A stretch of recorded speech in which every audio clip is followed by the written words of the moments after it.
Hello guys, welcome to my YouTube channel. My name is Harjeet Kaur. हम कर रहे थे Indian economy by Ramesh Singh, जिसमें हम आज शुरू करेंगे chapter 3। Chapter 1 chapter 2 already complete हो चुका है। चैप्टर 3 का टाइटल है evolution of the Indian economy. आज हम करेंगे इसकी इंट्रोडक्शन और बाकी के जो टॉपिक्स है इसको हम आने वाले लेक्चर्स में डिस्कस करेंगे।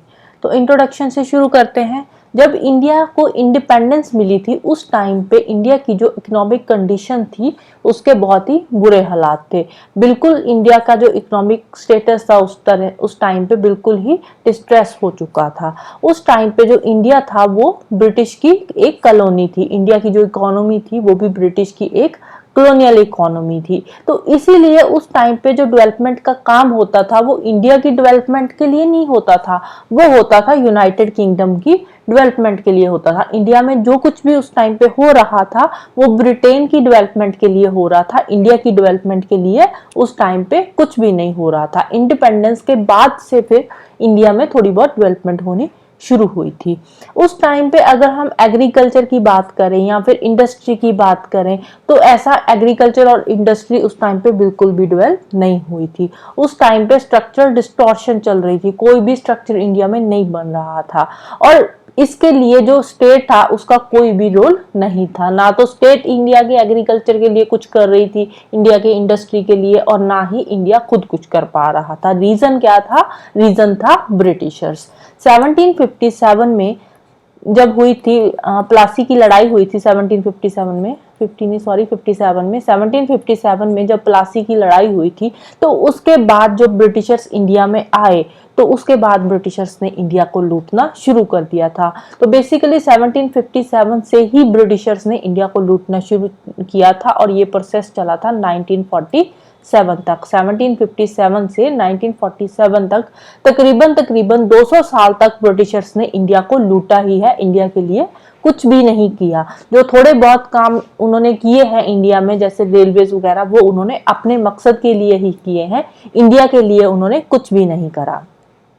अगर हम इंडिपेंडेंस से 50 साल पहले की बात करें तो उस टाइम पे जो वर्ल्ड की बाकी कंट्रीज थी वो अपनी एग्रीकल्चर की और इंडस्ट्री की डेवलपमेंट कर रही थी, अपने एग्रीकल्चर को एक्सपैंड कर रही थी, अपनी इंडस्ट्री को एक्सपैंड कर रही थी। बट उस टाइम पे इंडिया क्या कर रहा था? इंडिया अपनी डेवलपमेंट के लिए, अपनी इंडस्ट्री के लिए, अपने एग्रीकल्चर के लिए कुछ भी नहीं कर रहा था। इंडिया में जो भी कुछ हो रहा था वो ब्रिटेन के लिए हो रहा था। बाकी कंट्रीज के साथ साथ जो यूके था, यूनाइटेड किंगडम था, वो भी उस टाइम पे अपने एग्रीकल्चर को डेवलप कर रहा था, इंडस्ट्री को डेवलप कर रहा था। बट इंडिया उस टाइम पे कुछ भी नहीं कर पा रहा था, अपने ना तो अपने एग्रीकल्चर के लिए कुछ कर पा रहा था, ना ही इंडस्ट्री के लिए कुछ कर पा रहा था।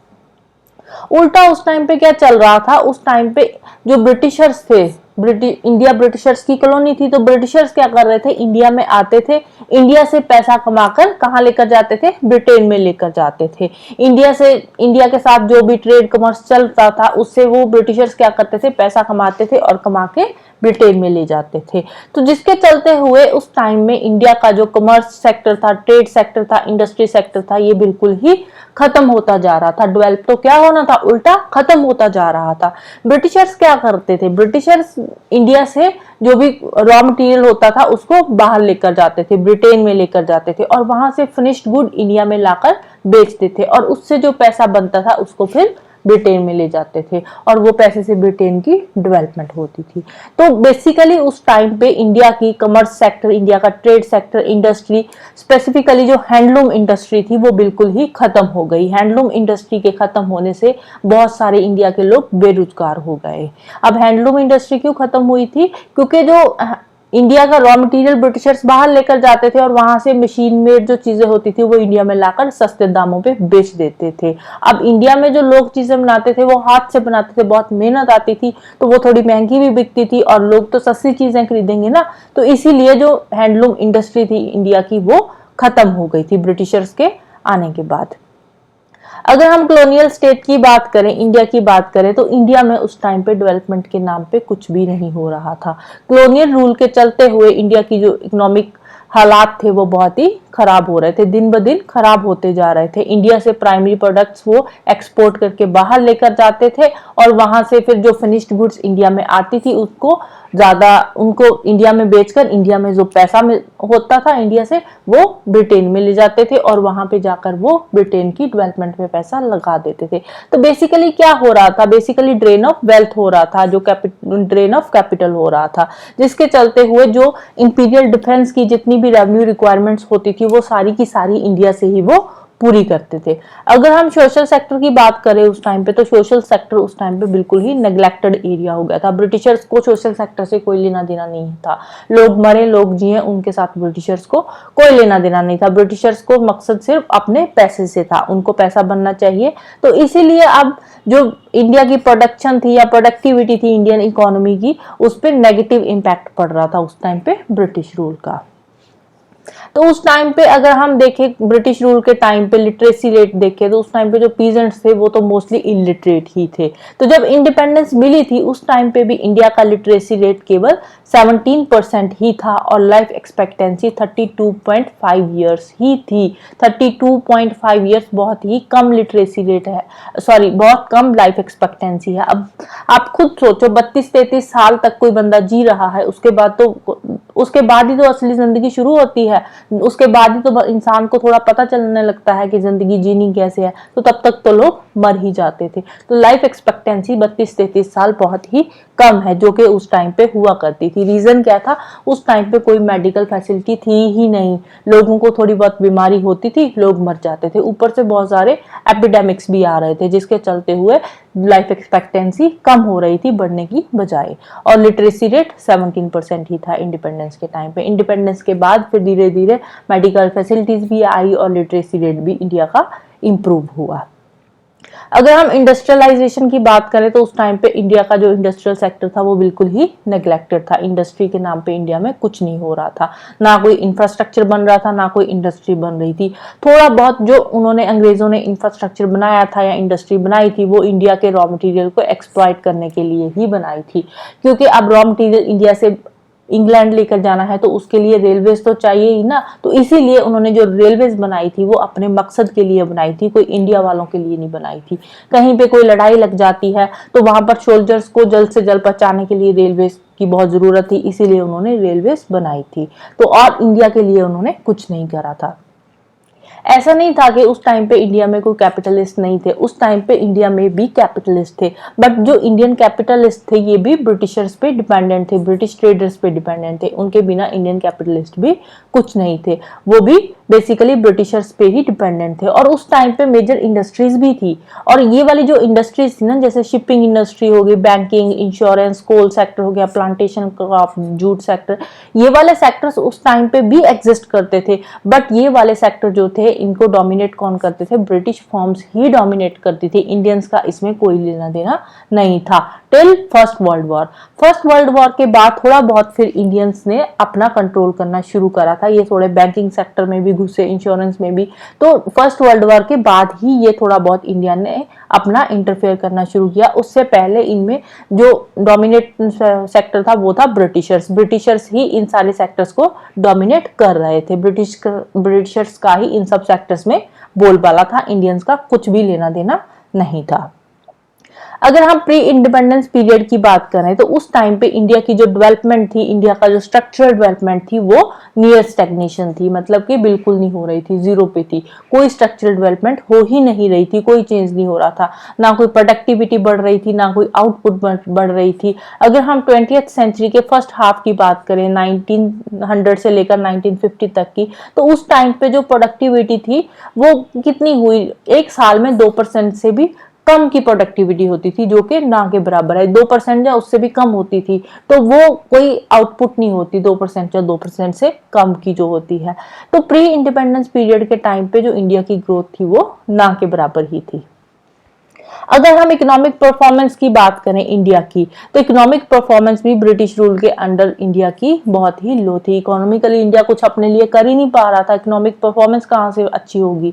एक इकोनॉमिस्ट है और एक इकोनॉमिक स्टैटिस्टिशियन है एंगस मैडिसन, इनके अकॉर्डिंग 1600 से लेकर 1870 तक जो इंडिया की पर कैपिटा ग्रोथ है वो जीरो रही है। कोई भी इंडिया की पर कैपिटा ग्रोथ हुई ही नहीं है। देखो 1600 से लेकर 1757 तक इंडिया की थोड़ी बहुत ग्रोथ होती थी, बट 1757 में प्लासी की लड़ाई के बाद आ गए ब्रिटिशर्स। तो 1757 से लेकर अगर हम बात करें 1870 की, तो इस टाइम पे नेगेटिव ग्रोथ हुई है। तो इसीलिए जो इस टाइम पीरियड में थोड़ी बहुत ग्रोथ हुई थी, वो यहाँ पे नेगेटिव ग्रोथ के चलते हुए वो सारा जो ओवरऑल ग्रोथ है वो 0 पे आ गया, 0% पे आ गया। तो 16 से लेकर 1600 से लेकर 1870 तक इंडिया में जो पर कैपिटा ग्रोथ हुई है वो 0 रही है। उसके बाद 1870 से लेकर 1947 तक जो पर कैपिटा ग्रोथ इंडिया की रही है वो रही है मात्र 0.2% वो ग्रोथ रही है। अब 0.2% भी ना के बराबर ही ग्रोथ है। और जबकि उस टाइम पे जो यूके की ग्रोथ थी वो थी 1%। 1870 से लेकर 1947 तक इंडिया की पर कैपिटा ग्रोथ हुई है 0.2% और यूके की जो पर कैपिटा ग्रोथ हुई है वो है 1%। तो इंडिया से 5 गुना ज्यादा यूके की पर कैपिटा ग्रोथ हुई है इस टाइम पीरियड में। अगर हम पर कैपिटा इनकम की बात करें तो 1899 में इंडिया की जो पर कैपिटा इनकम थी वो थी 18 रुपए और 1895 में इंडिया की जो पर कैपिटा इनकम थी वो थी 39.5 रुपीस। अब आप खुद ही समझ लो कि 4 सालों में इंडिया की पर कैपिटा इनकम बढ़नी तो क्या है वो कम हो गई है। 95 में 39.5 रुपीस थी तो 4 साल बाद 1899 में रह गई 18 रुपीस। तो इतनी ज्यादा कम हो गई है। तो इससे पता चलता है कि ब्रिटिशर्स ने इंडियंस को कितना ज्यादा एक्सप्लॉइट करा है, कितना ज्यादा लूटा है। पर कैपिटा इनकम बढ़ने की बजाय कम हो गई 4 साल में ही। ज्यादा का टाइम पीरियड भी नहीं है, 4 साल का टाइम पीरियड दे रखा है। 4 साल में इतनी ज्यादा कम हो गई है पर कैपिटा इनकम। ऊपर से इंडिया में बहुत सारे फेमाइंस भी आ गए इसी टाइम पीरियड में, बहुत सारे एपिडेमिक्स भी आ गए, जिसके चलते हुए जो 19th सेंचुरी का सेकंड हाफ रहा है, 19th सेंचुरी का सेकंड हाफ का कौन सा टाइम पीरियड होगा, 1850 से लेकर 1900 तक का। और 20th सेंचुरी का जो फर्स्ट हाफ रहा है, 20th सेंचुरी का फर्स्ट हाफ कौन सा हो गया, 1900 से लेकर 1950 तक का। इस टाइम पे जो सोशो इकोनॉमिक ग्रोथ हुई है इंडिया में वो बहुत ही कम हुई है। जो सोशल सेक्टर है बहुत ही नेग्लेक्टेड रहा है इस टाइम पीरियड में। ब्रिटिश गवर्नमेंट ने इंडिया को बहुत मतलब बिल्कुल ही नेग्लेक्ट कर रखा था ये 100 सालों में। 1850 से लेकर 1950 तक ब्रिटिशर्स ने इंडिया को एक साइड पे बिल्कुल ही निग्लेक्ट कर दिया था और दूसरे साइड पे भी ये लोगों का भी खून चूस रहे थे। अब पर कैपिटा इनकम हमने देखी है 4 साल में ही इतनी ज्यादा कम हो गई थी, तो ये लोगों को भी बहुत ज्यादा एक्सप्लॉइट कर रहे थे। इंडिया को तो लूट ही रहे थे, इंडिया के लोगों को भी ये एक्सप्लॉइट कर रहे थे। ऐसा नहीं था उस टाइम पे कोई पॉलिटिकल लीडर या इंडस्ट्रियलिस्ट नहीं था, उस टाइम पे भी कुछ पॉलिटिकल लीडर्स थे जो इंडिया के बारे में सोच रहे थे, कुछ इंडस्ट्रियलिस्ट थे वो भी इंडिया के बारे में सोच रहे थे। उनको पता था कि जब इंडिया को इंडिपेंडेंस मिलेगी उसके बाद जो इंडिया की इकोनॉमिक हालात होंगे वो बहुत ही भयंकर हालात होंगे, तो उनसे हमें निपटने के लिए अच्छे डिसीजन लेने की जरूरत है। उस टाइम पे पॉलिटिकल लीडर्स को भी ये पता था, इंडस्ट्रियलिस्ट को भी ये पता था। अब जब इंडिपेंडेंस मिली, इंडिपेंडेंस के बाद जब इकोनॉमिक का फाउंडेशन स्टोन रखा गया, इंडियन इकोनॉमी का फाउंडेशन स्टोन रखा गया, तो उस टाइम पे जो इंडिया के पॉलिटिकल लीडर्स थे उन्होंने फिर कुछ मेजर डिसीजंस लिए। क्या डिसीजंस लिए थे, एक तो उन्होंने जो भी डेवलपमेंट की रिस्पॉन्सिबिलिटी थी वो डायरेक्टली स्टेट गवर्नमेंट को दे दी कि जो स्टेट में डेवलपमेंट का काम है वो कौन करेगा, वो स्टेट गवर्नमेंट करेगा। स्टेट गवर्नमेंट की जिम्मेदारी है स्टेट को डेवलप करना, ये डायरेक्टली उन्होंने स्टेट के हाथ में ये काम दे दिया। सेकंड उन्होंने बोला कि जो वाइटल सेक्टर्स है ना, जो मेजर सेक्टर्स है वो पब्लिक सेक्टर के हाथ में ही रहेंगे। जो मेजर जैसे कि बैंकिंग हो गया, इंश्योरेंस हो गया, इलेक्ट्रिसिटी हो गया, तो ये वाले जो बड़े बड़े सेक्टर्स है ये पब्लिक के हाथ में, ये पब्लिक सेक्टर में ही रहेंगे। ये जो बड़े बड़े डिपार्टमेंट्स है, बैंकिंग, इंश्योरेंस वगैरह, ठीक है, ये पब्लिक सेक्टर के पास ही रहेंगे। अभी भी है, एसबीआई बैंकिंग में एसबीआई है, तो इलेक्ट्रिसिटी में भी है, तो ऐसे अभी भी पब्लिक सेक्टर वहां पे डोमिनेट कर रहा है। तो उस टाइम पे भी जो नेहरू जी थे उन्होंने यही डिसीजन लिया था कि ये वाले जो मेजर सेक्टर्स हैं ये पब्लिक सेक्टर के हाथ में ही रहेंगे।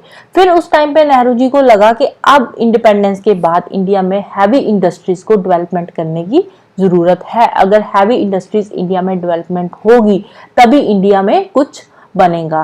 अगर एग्रीकल्चर को भी आगे लेकर जाना है तो उसके लिए भी इंडस्ट्रीज का होना बहुत जरूरी है। तो इसीलिए उस टाइम पे नेहरू जी ने हैवी इंडस्ट्रीज को डेवलप करने का फैसला लिया। फोर्थ, उस टाइम पे नेहरू जी ने बोला कि फॉरेन इन्वेस्टमेंट जितनी कम से कम हो सके उतनी ही होनी चाहिए। फॉरेन इन्वेस्टमेंट को नेहरू जी ने डिस्करेज किया। रीजन क्या है, अब कोई फॉरेन कंपनी आकर इंडिया में इन्वेस्ट करेगी तो वो अपने मतलब के लिए इन्वेस्ट करेगी, अपने प्रॉफिट के लिए इन्वेस्ट करेगी, उनको इंडिया वालों के साथ कोई लेना देना नहीं है, वो अपने प्रॉफिट के लिए इन्वेस्ट करेगी। इसीलिए नेहरू जी ने फॉरेन इन्वेस्टमेंट कम से कम रही, फॉरेन इन्वेस्टमेंट को उन्होंने डिस्करेज करा। फिफ्थ, उन्होंने फिर इकोनॉमिक प्लानिंग की बात करी कि अब इकोनॉमिक प्लानिंग की जरूरत है, प्लानिंग के हिसाब से चलने की जरूरत है। अब इंडिपेंडेंस तो मिल गई, इंडिपेंडेंस के बाद इकोनॉमी को सिस्टमैटिकली ऑर्गेनाइज करने की जरूरत थी। अब ये वाला जो काम था ना इकोनॉमी को ऑर्गेनाइज करने का, ये कोई इजी काम नहीं था। इसके लिए फिर उस टाइम पे इंडिया वालों के सामने बहुत सारे चैलेंजेस आए, बहुत सारे हर्डल्स आए जो कि उनको बहुत अच्छे से हैंडल करने थे। उस टाइम पे इंडिया, अब लोगों में ऐसा नहीं था, उस टाइम पे बहुत जोश था इंडिया में, इंडिया को इंडिपेंडेंट मिलने की लोगों में खुशी भी बहुत थी, बट साथ ही साथ इंडिया की ग्रोथ की बहुत जरूरत थी, इंडिया की डेवलपमेंट की भी बहुत जरूरत थी, और उसके लिए उनको बहुत ही सेंसिटिव डिसीजंस लेने थे। उस टाइम पे जो इंडिया के पॉलिटिकल लीडर्स थे उनको बहुत ही आगे इंडिया की ग्रोथ के लिए, डेवलपमेंट को लेकर डिसीजंस लेने थे, और ये कोई इजी टास्क नहीं था उस टाइम पे इंडिया को ग्रो करना, इंडिया को डेवलप करना। अब उनके सामने ये था कि उन्होंने इंडिया के फ्यूचर को अच्छा बनाने के लिए, इंडिया के फ्यूचर को एक शेप देने के लिए इंपॉर्टेंट डिसीजंस लेने हैं। ये इंडियन के जो पॉलिटिकल लीडर्स थे उनके सामने अब ये मेजर टास्क था। अब इसके अलावा फिर उसके बाद 1956 तक आते आते जो मेजर सेक्टर्स थे वो तो पब्लिक सेक्टर के हाथ में उन्होंने ले लिए 1956 तक आते आते, और उसके बाद 1956 तक इन्होंने जो भी मेजर डिसीजंस लिए थे, जो भी इंपॉर्टेंट और स्ट्रेटेजिक डिसीजंस लिए थे, वो अभी तक भी चल रहे हैं। रिफॉर्म पीरियड से पहले भी ये वाले डिसीजंस चलते थे, और पोस्ट रिफॉर्म में भी ये वाले डिसीजंस अभी भी इंडियन इकोनॉमी को कहीं ना कहीं इम्पैक्ट कर रहे हैं। ये रिफॉर्म पीरियड कौन था रिफॉर्म पीरियड था 1991 का, जब आए थे एलपीजी रिफॉर्म्स। तो एलपीजी रिफॉर्म्स क्या थे? Liberalisation, privatisation and globalisation. तो ये लेकर आए थे हमारे डॉक्टर मनमोहन सिंह जी। तो एलपीजी रिफॉर्म्स के आने से पहले भी जो 1956 में डिसीजंस लिए गए थे उनके अकॉर्डिंग इंडिया की इकोनॉमी काम कर रही थी, और अभी भी कुछ डिसीजंस काम कर रहे हैं जो 1956 में लिए गए थे। तो उस टाइम पे इंडिया की इकोनॉमी को जब इंडिपेंडेंस मिली थी तो उस टाइम पे इंडिया की इकोनॉमी को समझने की जरूरत थी और उसको अच्छी शेप देने की जरूरत थी। उसके लिए फिर 1956 में इन्होंने ये डिसीजन लिया था कि इंडिया में प्राइम मूविंग फोर्स किसको बनाना है, किस चीज को पहले डेवलप करना है, एग्रीकल्चर को डेवलप करना है या फिर इंडस्ट्री को डेवलप करना है। ये इंडिया वालों के सामने एक मेजर चैलेंज था कि इंडिया प्राइम मूविंग फोर्स किसको बनाएगा, एग्रीकल्चर को बनाएगा या इंडस्ट्री को बनाएगा। तो उस टाइम पे इंडिया ने ये डिसीजन लिया था कि ये प्राइम मूविंग फोर्स किसको बनाएगा, इंडस्ट्री को बनाएगा अपना प्राइम मूविंग फोर्स। अब इंडिया ने इंडस्ट्री को प्राइम मूविंग फोर्स क्यों बनाया था, इसके लिए क्या रीजंस रहे हैं और इंडिया वालों को और क्या प्रॉब्लम्स फेस करनी पड़ी है, ये सारा का सारा हम नेक्स्ट लेक्चर में डिस्कस करेंगे। राइट, तो आज के लिए इतना ही। तो जाने से पहले वीडियो को लाइक कर देना, शेयर कर देना और चैनल को सब्सक्राइब कर लेना। Thank you, bye bye and have a nice day.